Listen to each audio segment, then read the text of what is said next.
아멘. 네, 반갑습니다. 이 시간 우리 함께 하나님 말씀 보도록 하겠습니다. 이 시간 함께 살펴볼 하나님의 말씀은 우리 디모데 후서 말씀입니다. 디모데 후서. 신약 성경 343페이지에 있습니다. 디모데 후서 1장 말씀입니다.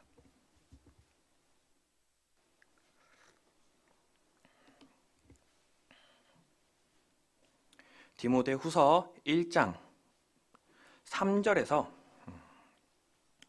우리 8절까지만 함께 읽겠습니다. 디모데 후서 1장 3절에서 8절까지 말씀입니다.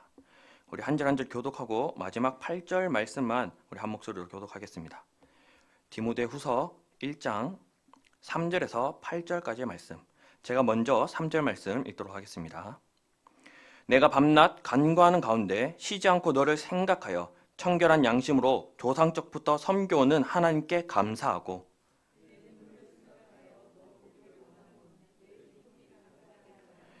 이는 내 속에 거짓이 없는 믿음이 있음을 생각함이라. 이 믿음은 먼저 내 외조모 로이스와 내 어머니 유닉의 속에 있더니 내 속에도 있는 줄을 확신하노라.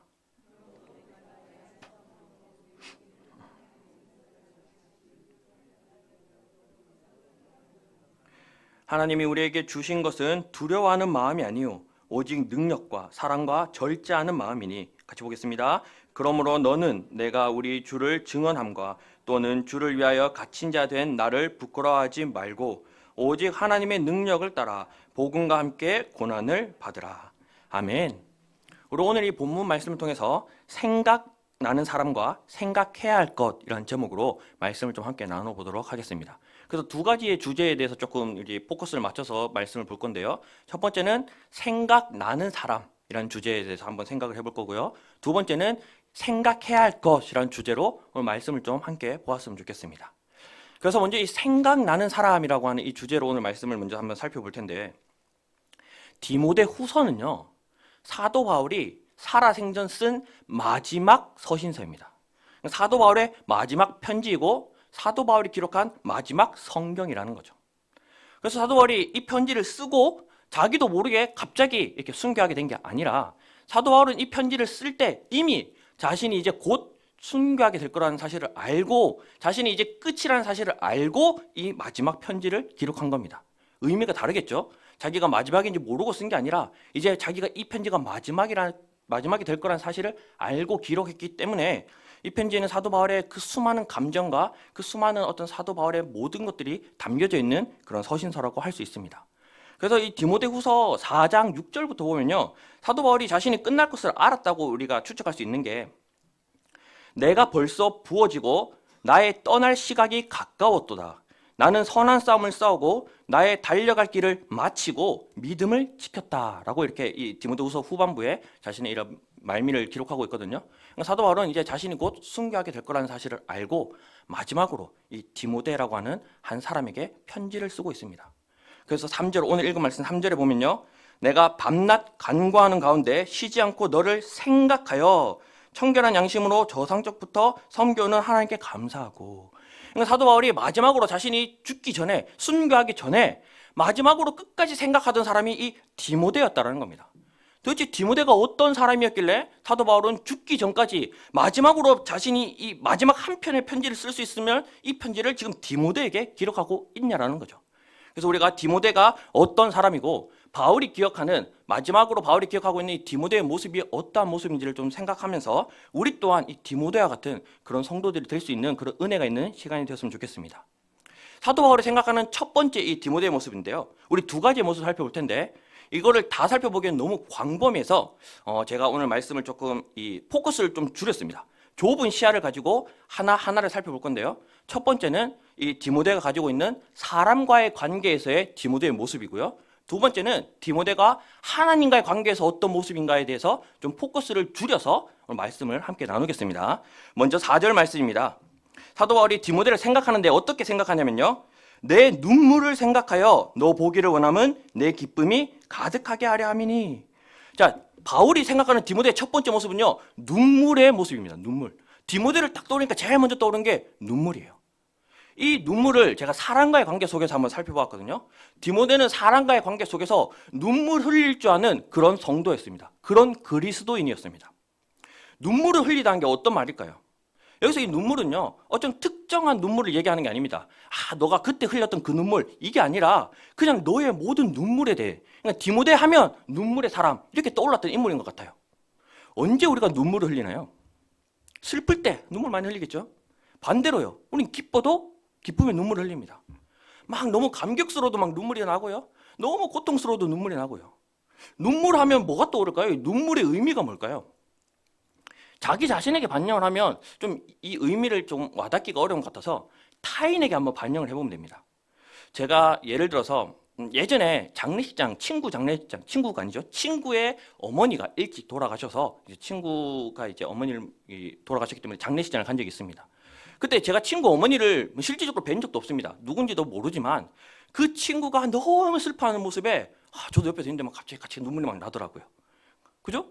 제가 아는 분이 아닌데, 돌아가신 분은 저와 모르는 사람인데도 불구하고 제 친구의 슬픔을 통해서 저 또한 눈물을 흘렸습니다.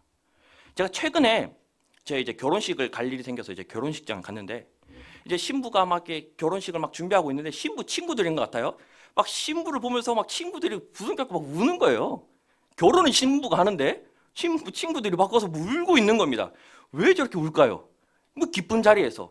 신부가 결혼하는데 막 너무 기뻐가지고 막 그 신부의 기쁨이 막 친구들에게 막 동화돼서 막 같이 눈물 흘리는 것 같아요. 눈물이 가지고 있는 의미를 이해하시겠습니까?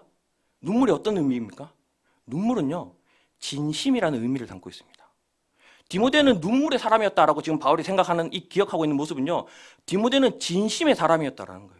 그는 진심으로 공감할 줄 알고요, 진심으로 기뻐할 줄 알고요, 진심으로 함께 그 사람의 고통을 같이 감내하며 그 사람의 기쁨을 같이 즐거워할 줄 알았던 그런 인물이었던 것 같습니다.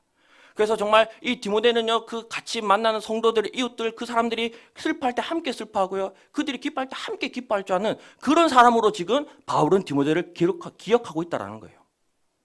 사도 바울이요, 로마서에 성도는 이렇게 해야 돼, 성도의 모습은 이러해야 돼 하면서 로마서에 기록하고 있는 말씀이 있습니다. 로마서 12장 15절부터 성도에 대해서 어떻게 기록하고 있냐면요, 성도의 모습은 이래야 된다 라면서 로마서 12장 15절부터 보면, 즐거워하는 자들과 함께 즐거워하고 우는 자들과 함께 울라. 서로 마음을 같이 하며 높은 데 마음을 두지 말고 도리어 낮은 데 처하며 스스로 지혜 있는 체 하지 말고 아무에게도 악을 악으로 갚지 말고 모든 사람 앞에서 선한 일을 도모하라. 할 수 있거든 너희로서는 모든 사람과 더불어 화목하라 라고 성도의 모습을 이렇게 기록하고 있습니다. 아마 디모데는 이러한 모습이었던 것 같아요. 디모데 하면 딱 눈물의 이런 성도라고 떠올렸던 게 아마 사도 바울이 기억하고 있는 이런 모습이었던 것 같습니다. 정말 성도들이 어떤 힘든 일이 생겼을 때 함께 울며 함께 힘들어하고, 또 성도가 어떤 축하할 일이 생겼을 때 막 함께 기뻐하며 함께 막 기쁨의 눈물을 흘리고, 이런 인물이 이 디모데였던 것 같아요. 우리 귀한 성도들도 이런 디모데와 같이 정말 진심으로, 정말 우리의 이웃들이, 우리의 같은 동역하는 성도들이 기뻐할 때 함께 기뻐할 줄 알고, 또 슬퍼할 때 함께 슬퍼할 줄 알며 정말 진심으로 대할 수 있는 그런 귀한 성도들이 되었으면 좋겠습니다. 우리가 이렇게 진심으로 서로를 대할 때요, 사도 바울 로마서에 성도의 모습을 제일 끝에 이런 말을 기록합니다. 로마서 12장 21절에 악에게 지지 말고 선으로 악을 이기라 라고 마무리를 하고 있어요. 무슨 말이냐면요, 사람과 사람이 만나면요, 마귀가 틈탑니다. 그래서 그 사람과 사람의 관계를 이간질해요. 저 사람 때문에 저 사람 나랑 안 맞아, 왜 저런 모습이 자꾸 눈에 보이지, 저 모습 마음에 안 들어, 이런 이간질을 한단 말이에요. 그 악이 틈타지 않도록 이길 수 있는 이 선이 뭐냐면요, 바로 눈물이라는 겁니다. 우리가 눈물로 진심으로 그 사람을 대할 때 저 사람 저럴 수 있지, 저렇게 충분히 저런 말을 할 수 있을 거야, 공감해주고 이해해주고 그 사람을 우리가 충분히 우리가 배려해주는 그 모습은 이 디모데가 가지고 있는 이 눈물에서 나타난다는 거죠. 그래서 성도는요, 기꺼이 화목해야 됩니다. 그 화목에는요, 진심이 들어있어야 되고요, 그 진심을 대표하는 게 이 눈물이었습니다. 그리고 이 눈물이 가지고 있는 게 선의 모습이라는 거죠. 그래서 우리가 선한 모습으로 정말 우리 성도들뿐만 아니라 우리 세상에서 아직은 하나님을 믿지 못하고 있는 그런 세상에 하나님을 알지 못한 이웃을 대할 때도 정말 이렇게 눈물로 진심으로 대할 때 악한 마귀가 틈타지 않고 선으로 악을 이김으로 우리가 만나는 모든 사람과의 관계에 화목함이 있을 거라 믿습니다. 그리고 두 번째로 지금 바울이 기억하는 이제 디모데의 모습은요, 이제 조금 더 포커스를 맞춰서 이제 하나님과의 관계로 한번 생각을 해보면, 우리 5절 말씀입니다. 5절에 지금 이렇게 기록하고 있습니다. 이는 내 속에 거짓 없는 믿음이 있음을 생각함이라. 디모데를 생각하면서 두 번째로 떠오르는 게요, 거짓 없는 믿음이래요. 거짓 없는 믿음.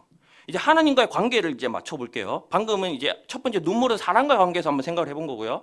이번에 하나님과의 관계에서 한번 생각을 해보면 디모데는 거짓 없는 믿음을 가지고 있었대요. 거짓 없는 믿음이 어떤 믿음일까? 제가 열심히 생각을 해봤는데 이걸 설명하기 위해서 반대의 모습을 좀 우리가 살펴보면 좀 더 이해가 될 것 같았습니다. 거짓 없다라고 사용된 이 단어에 반대 표현이 있습니다. 그 반대 표현은 성경에서도 많이 등장하는데요, 외식, 위선이라는 단어입니다. 그러면 디모데는 거짓 없는 믿음을 가진 사람이었고, 디모데와 가장 반대되는 사람들은 서기관, 제사장, 바리새인, 종교 지도자들, 이런 사람이었을 수 있습니다. 왜냐하면 예수님께서 이 땅에 오셨을 때 종교 지도자들, 바리새인들 보고 이 외식하는 자들아, 위선의 사람아 막 꾸짖으셨잖아요. 그러면 디모데에 반대되는 모습은 이 외식하는 모습, 이 종교 지도자들이 가지고 있던 모습입니다. 이 외식하는 모습이 어떤 모습이냐면요, 외식하는 모습의 가장 대표적인 모습은 하나님을 모르면서 하나님을 아는 척하는 겁니다. 그게 위선이에요. 예를 들면요, 저는 예를 들어서 연예인 유재석 씨를 전혀 모릅니다. 마주친 적도 없고요, 만나본 적도 없고요, 근처에 가본 적도 없고 본 적도 없습니다. 유재석이라고 하는 그 연예에 대해서 전혀 모르는데 제가 막 주변 사람들한테 괜히 막 허풍 떠는 거예요. 그 재석이 형 나랑 자주 통화해. 재석이 형 이번에 어려운 일이 있었다는데 나한테 안 그래도 조언 구하더라고. 이게 위선적인 모습이에요. 모르는데 아는 척하는 거예요. 대표적으로 이 종교 지도자들이 그랬습니다. 그들은 하나님을 몰랐어요. 하나님에 대해서 어떤 분인지도 모르고요, 아무것도 몰랐는데 자기 막 하나님 아는 것처럼 우리가 이렇게 행동하면 하나님이 기뻐하셔. 우리 이 모습을 하나님 높게 평가하셔. 하나님이 진짜 그러셨습니까? 아니요, 하나님은 너희를 모른다라고 하셨습니다. 너희가 누구냐라고 말하셨어요. 이게 위선적인 모습입니다. 그럼 반대의 모습, 이 지금 거짓 없는 이 디모데의 모습은요, 하나님을 모르는 것을 인정한 믿음이에요. 난 하나님을 모릅니다. 하나님을 모르니까 어떻게 해야 돼요?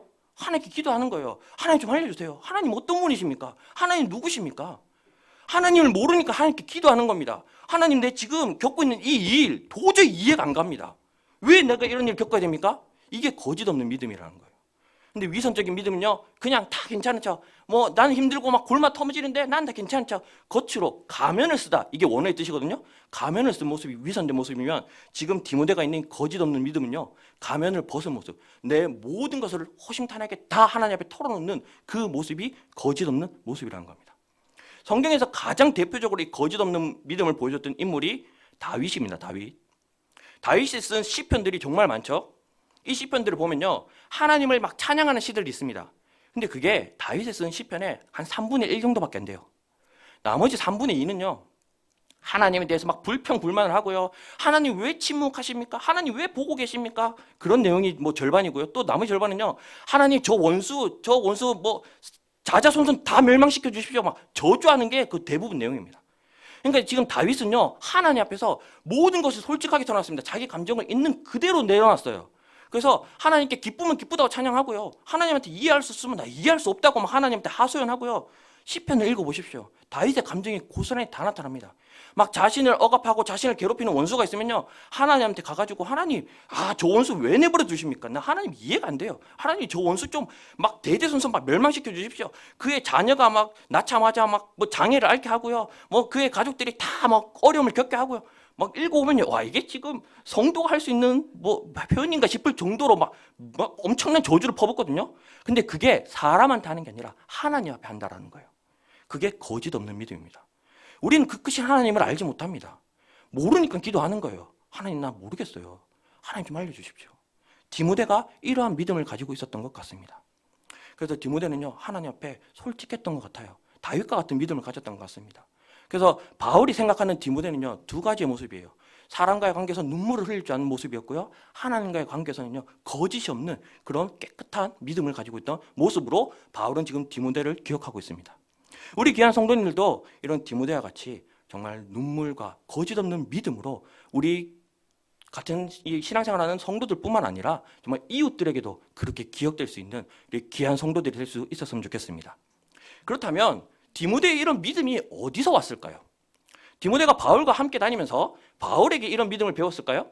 바울을 보면서 저 믿음 내가 정말 따라서 저런 믿음을 가져야지, 이렇게 바울에게 배운 믿음일까요? 아니면 신앙생활하면서 자기가 뭔가 막 터득하고 깨달은 믿음일까요? 바울은요, 디모데의 이런 믿음의 근원지를 이렇게 설명합니다. 다시 5절 말씀 봅니다. 이는 내 속에 거짓이 없는 믿음이 있음을 생각함이라. 이 믿음은 먼저 내 외조모 로이스와 내 어머니 유닉의 속에 있더니 내 속에도 있는 줄을 확신하노라. 이해가 가십니까? 지금 디모데가 가지고 있는 이 믿음, 이 신앙이 어디서부터 나왔습니까? 부모로부터 나왔다고요. 믿음은요, 부모로부터 배우는 겁니다. 믿음은 부모로부터 전수되는 거예요. 이 디모데의 부모, 그 부모의 부모, 외조모 때부터 이러한 믿음을 바울이 받았다라는 거예요. 그들이 그러한 믿음, 정말 외조모와 그의 어머니가 눈물을 흘리며 거짓 없는 믿음으로 신앙생활을 했기 때문에 디모데가 그 믿음을 전수받고 그 믿음으로 동일한 신앙을 이어가고 있다라고 말하고 있습니다. 신앙은요, 교회에 좋은 교회 보낸다고 해서 신앙생활 잘 되는 게 아니라요, 부모가 정말 하나님 앞에 거짓 없는 믿음, 정말 이웃과 성도들을 대할 때 정말 눈물 흘리며 대하는 그 모습을 가지고 신앙생활 하면 자녀들이 그 믿음을 배운다라는 거예요. 믿음은 부모로부터 내려오는 겁니다. 그래서 우리가 이런 눈물과 거짓 없는 믿음으로 생활할 때에 우리 이웃들에게, 우리 성도들에게 이런 모습으로 기억되는 것도 좋지만 가장 중요한 건요, 우리의 자녀들이, 다음 세대들이 우리를 통해 그 믿음을 배우고 이어간다는 사실이에요. 그래서 우리가 이런 디모데와 같은 믿음을 통해서 이제 우리 정말 이 기독교가 없어져 가고 있다라고 하는, 정말 다음 세대가 사라져 가고 있다고 하는 이 시대 속에서 정말 우리 다음 세대에게 정말 디모데와 같은 이런 훌륭한 믿음을 전수해 줄 수 있는 우리 귀한 성도들이 될 수 있었으면 좋겠습니다. 이처럼 이 디모데를 생각하면서 사도 바울이 이제 두 번째 생각해야 할 것에 대해서 한번 좀 이야기를 나누겠습니다. 사도 바울이 디모데에게, 이처럼 애달프게 생각하는 디모데에게 너 내가 마지막으로 정말 죽기 전에 이 말은 너에게 꼭 해야 되겠어 하면서 쓰는 말, 이 편지가 이 편지거든요. 그러면서 디모데에게 너 이거 하나만은 꼭 기억해, 너 이거는 꼭 생각해야 돼 라고 하는 말이 있습니다. 6절 말씀 보겠습니다. 그러므로 내가 나의 안수함으로 내 속에 있는 하나님의 은사를 다시 부릴 듯하게 하기 위하여 너로 생각하게 하노니, 이해가 되시나요? 지금 얼마나 간절하게 지금 요구하고 있는지요? 그냥 너 이거는 생각해야 돼, 이게 아니라요, 야, 너 안수 받을 때 너 안에서 막 불타올랐던 그거 너 꼭 생각해야 될 게 있어 라고 하면서 지금 디모데에게 신신당부하는 거예요. 너 이거는 정말 꼭 기억해. 그게 뭡니까? 7절 말씀 우리 한 목소리로 읽어보겠습니다. 7절 말씀 시작.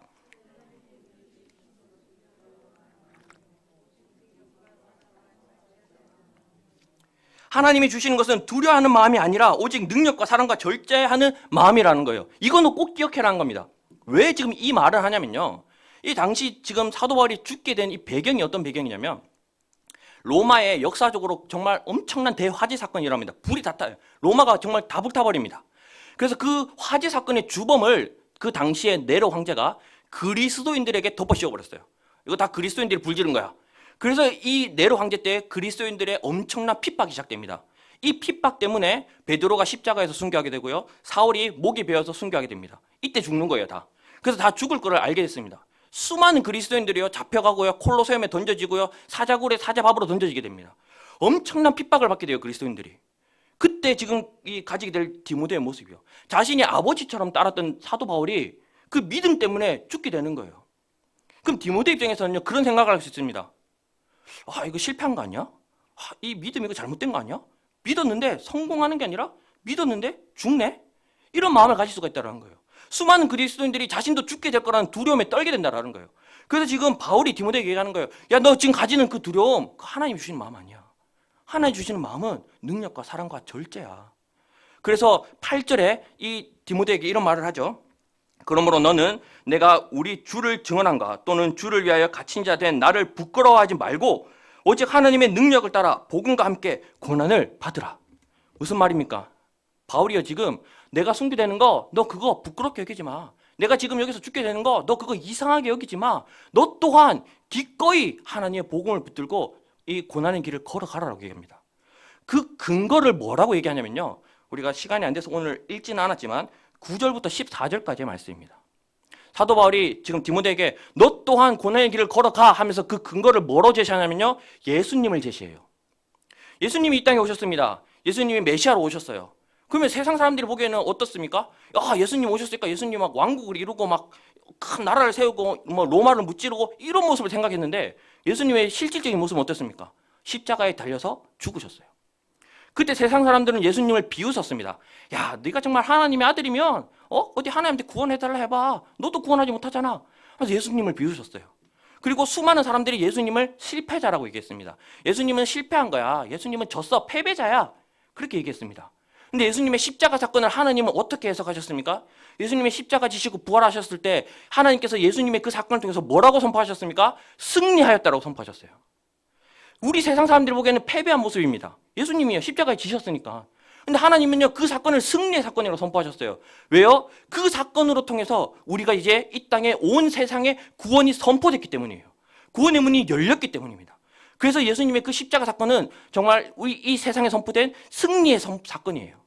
그걸 기억하라는 겁니다. 그러면서 자신의 이 베드로의 바울의 이 모습도 디모데에게 말하는 거예요. 지금은 기록되어 있지 않지만 훗날 지나서 지금 우리가 역사적인 이 사건으로 이 모습을 살펴보면요, 이 당시 로마의 대화재가 일어나고 수많은 그리스도인들이 핍박을 받았습니다. 그런데 그 당시에 핍박을 받을 당시에만 해도 대부분의 그리스도인들이 유대 지역, 이스라엘 지역과 그 지역에서 조금 벗어나 있는 유럽과 소아시아 지역에만 모여 있었어요. 근데 이 대화재 사건을 통해서 이 네로 황제의 엄청난 핍박이 일어나자 여기 모여있던 그리스도인들이 자기의 의지와는 상관이 없었겠지만 어쨌든 모여있던 그리스도인들이 사도 바울이 순교하고 베드로가 순교하고 또 12 사도들이 다 순교하고 이 순교 사건을 통해서 수많은 그리스도인들이 전 세계로 다 흩어지게 됩니다. 여기부터 세계 복음화가 시작돼요. 아마 이 사건이 없었으면 기독교인은 그리스도인들은 계속 그 유대 안에 머물렀을 겁니다. 하지만 하나님은 이 사건을 통해서 다시 한 번 더 전 세상에, 온 세상에 하나님의 복음을 퍼뜨리셨어요. 역사적으로 보면요, 세상 사람들이 봤을 때는 실패한 모습으로 보일 수도 있습니다. 베드로가 죽었잖아요. 바울이 죽었잖아요. 목이 베어서 죽거든요. 그러니까 디모데가 봤을 때 자기가 막 엄청 따르고 신앙적으로 엄청 따랐는데 뭐 순교해버렸습니다. 목 베어 죽어버렸어요. 얼마나 두렵고 뭐 낭만하고 좌절하겠습니까? 와, 내가 계속 믿어도 되나? 하나님 믿는 게 정말 바른 길인가? 근데 그건 세상 사람들의 시선이고요. 지금 사도 바울이 디모데에게 마지막으로 당부하고 있는 뒤이어서 계속해서 등장하는 이 디모데 3, 4장을 읽어보십시오. 계속 똑같은 말 합니다. 너 담대해. 믿음으로 하나님의 눈으로 이 세상을 바라봐. 하나님의 눈으로 너 지금 하고 있는 고난을 겪는 거 그걸 바라봐. 그 고난, 세상 사람들 봤을 때 야, 저 사람 하나님 믿는데 왜 저렇게 힘든 일을 겪어? 야, 저 사람 하나님 믿는데 왜 저렇게 어려운 일을 겪어? 그렇게 보지 말고 하나님은 그 사건을 통해서 하나님의 놀라운 일들을 성취하실 거야 라고 신신당부하는 거예요. 그래서 바울이 생각하는 디모데의 모습은 눈물과 이 거짓없는 미습의 모습이었지만 그 디모데에게 사도 바울이 너 이거 하나만은 꼭 기억해. 그 말씀이 하나님이 주시는 것은 두려워하는 마음이 아니요 오직 능력과 사랑과 절제하는 마음이다 라고 하는 겁니다. 그래서 이 마음을 가지고 이 하나님이 주시는 이 담대함을 가지고 하나님의 복음을 붙들고 너 또한 기꺼이 고난의 길을 걸어가라 라고 사도 바울이 마지막으로 디모데에게 당부하고 있는 말씀입니다. 이 말씀이 디모데에게만 전하는 말씀이 아니라 오늘날 모든 그리스도인들, 특히 우리에게 지금 적용하는 말씀이라고 생각됩니다. 오늘날 우리가 살아가는 시대는 어려운 시대입니다. 이 어려운 시대 속에서 우리가 예수님 믿는다는 이유로, 우리가 신앙생활 바르게 하겠다는 이유로 이 세상에서 겪게 되는 수많은 어려움들이 있습니다. 물질적인 피해도 보게 되고요, 실질적으로 어떤 직장에서의 따돌림도 일어날 수 있고요. 하지만 그것을 통해서 하나님은 반드시 승리하실 겁니다. 왜냐하면 이미 승리가 선포되었기 때문이에요. 우리는 승리된 길을 걸어가는 자들입니다. 그 과정이 조금 험난할지라도요, 우리가 도착할 곳은 승리한 길이에요. 하지만 세상 사람들이 가는 길은요, 뭔가 넓고 망망대해 평탄한 길 같지만 그 길은 죽음의 길입니다. 그래서 예수님이요, 기꺼이 좁은 길을 걸어가라 라고 말씀하셨어요. 그래서 오늘 이 말씀을 좀 기억하시면서 먼저는 우리가 정말 눈물과 정말 이 거짓없는 믿음으로 우리 이웃들에게, 우리 귀한 동역자들에게 정말 이런 눈물과 믿음 없는 그 거짓없는 믿음으로 기억되는 귀한 성도들이 되시길 바라면서, 무엇보다 우리 자녀들에게 우리가 이러한 신앙을 붙들고 살아갈 때 뭐 가르치지 않아도 됩니다. 내가 그런 신앙을 살아가면 우리의 자녀들은 그 신앙을 자연스럽게 배우고 그 신앙을 붙들고 살아가게 되어 있습니다. 그래서 다음 세대에게 그런 귀한 신앙을 전수하고 이어져 가며 나아가서 우리가 이제 또다시 세상 속에서 살아갈 때에 정말 하나님이 주시는 것은 두려워하는 마음이 아니라 정말 능력과 사랑과 절제의 마음이라는 것을 붙들고 기꺼이 그 고난의 길을 걸어가기로 우리 결단하시는 귀한 성도들이 되시기를 하나님의 말씀으로 성령님의 함께 하심으로 예수 그리스도의 이름으로 축복합니다.